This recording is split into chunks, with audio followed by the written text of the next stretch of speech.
Uy! Uy! Basta? Laptop lang ako, ha? Go. Eh! Sorry, ha? Okay lang. Sorry. Nakakaranas ba kayo ng engine dragging?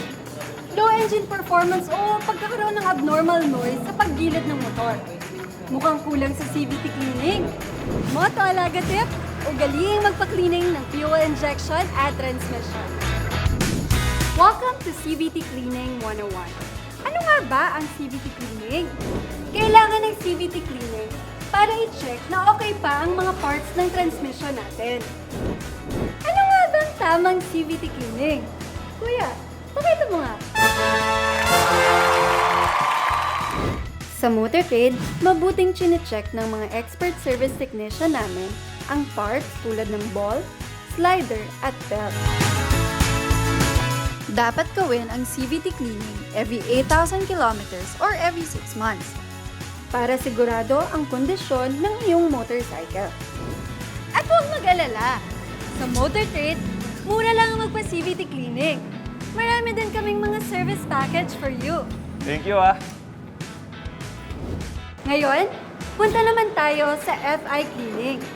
Matakaw ba sa gasolina yung motor nyo?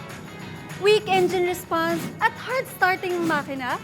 Kailangan nyo na magpa-FI cleaning. Tama!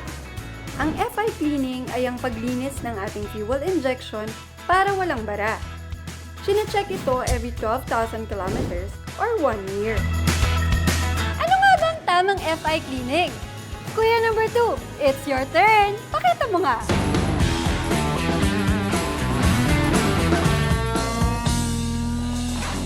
Dito sa Motortrade, gumagamit kami ng high-tech na makina para maayos ang paglinis. 45 minutes lang ito kaya sakto din sa mga may kailangan pang puntahan. Iniisip nyo ba kung paano ang computation? Sa proseso ng FI cleaning, sinisigurado din namin na tama ang pag-compute ng mga kemikal na kailangan para hindi sobrang gastos nyo. Tara na mga kamotor! Visit our Motortrade service shops near you and book your service appointment now. Motortrade, alaga ka dito!